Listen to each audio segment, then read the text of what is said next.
un jogger et des animaux. Et donc, vous allez voir,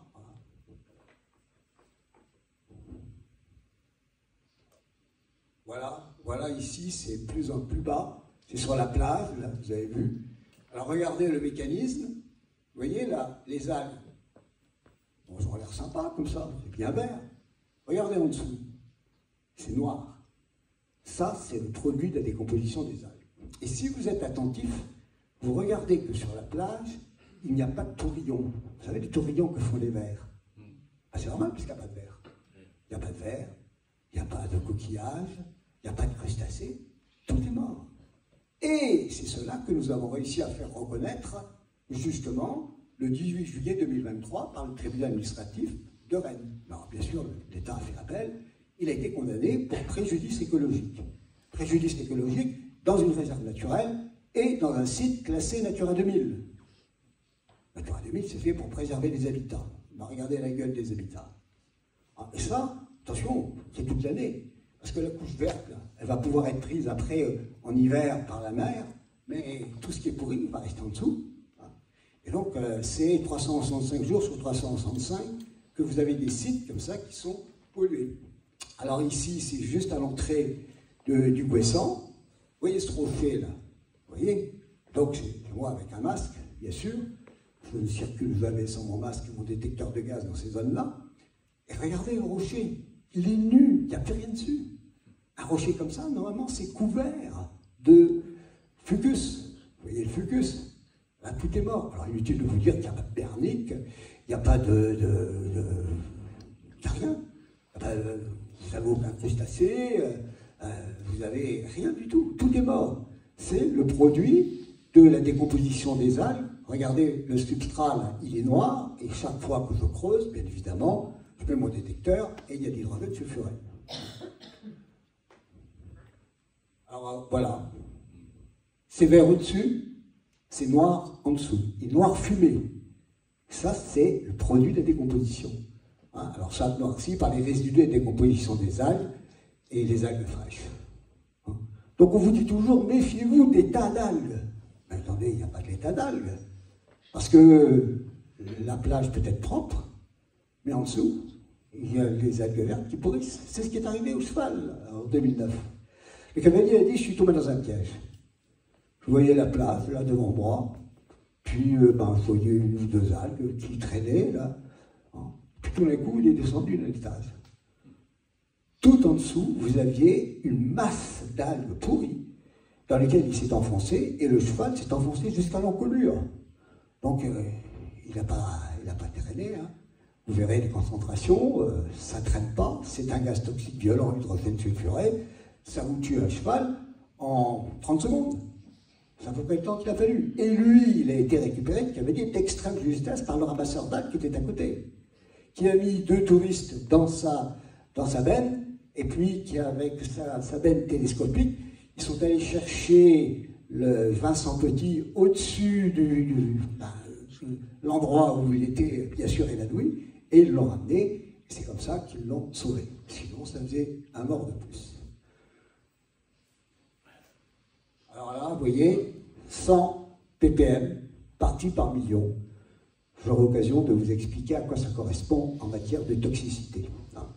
Et donc, toujours pareil, on est dans le même endroit que la photo précédente.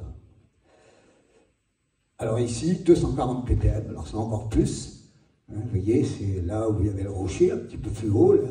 Et puis, vous avez toujours ce substrat noir. Ce substrat noir, il peut faire jusqu'à 50-60 cm de profondeur. Toutes les algues qui ont pourri les années précédentes se sont accumulées là, et chaque marée renvoie encore des algues pourries. Donc le milieu est pourri sur plusieurs dizaines de centimètres. Là, encore mieux, 478 ppm. 478 ppm, c'est une concentration d'hydrogène sulfuré dans l'air, d'accord, partie par million. Et vous voyez que on est ici à Saint-Michel-en-Val, à Saint-Efflam, à Plestin. Donc, couche d'algues qui pourrissent, on passe du vert au noir, et puis on arrive à des taux absolument astronomiques. attention, 478 ppm. Mais ça ne veut pas dire du tout qu'il n'y en a pas plus. Hein. Ça ne veut pas dire qu'il n'y en a pas plus. Ça veut dire que le détecteur ne mesure que jusqu'à une certaine concentration. Tout à l'heure, le premier détecteur, c'était 100 ppm. Celui-là, c'est 500. Et donc, j'ai bloqué plusieurs fois le détecteur de gaz à 500. C'est-à-dire qu'il y avait beaucoup plus que 500. Et si vous n'avez pas de masque, vous êtes mal barré. Il va s'en dire. Alors là, vous avez l'échelle des toxicités. Alors, il y a l'exposition et le temps d'exposition. Vous êtes exposé à quelle concentration et pendant combien de temps? Et donc, bien évidemment, c'est un mixte des deux. Si vous avez, par exemple, 100 ppm, ben, si vous êtes exposé plusieurs minutes, plusieurs dizaines de minutes, et même beaucoup moins, vous aurez les symptômes que vous avez, la toux, irritation des yeux, etc., etc. Et puis, si par contre, vous allez entre 200 et 300, ça y est, ça commence les problèmes cardiaques. Parce que l'hydrogène sulfuré bloque les échanges gazeux entre le sang et les poumons.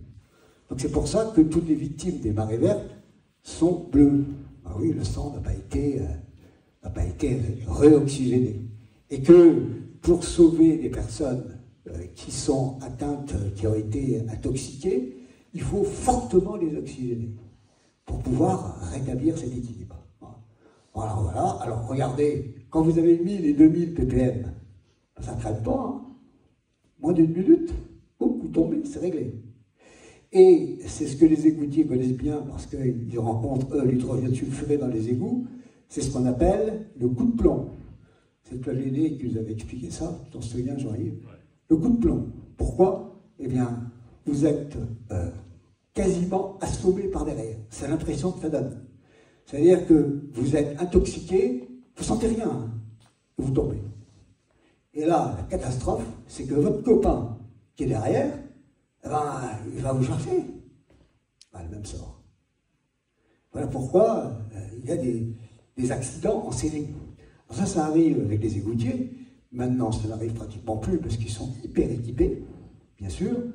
Mais ça arrive aussi pour les personnes qui nettoient les cuves de lisier ou de fumier. Là, vous avez la matière organique qui se décompose dans un milieu confiné. Vous rentrez pour nettoyer la cuve, ben vous y restez. Donc, un grand classique. L'hydrogène sulfuré, c'est vraiment pas un gaz sympa. Et donc, vous voyez comment, en quelques secondes, vous pouvez avoir le sort de ce sanglier.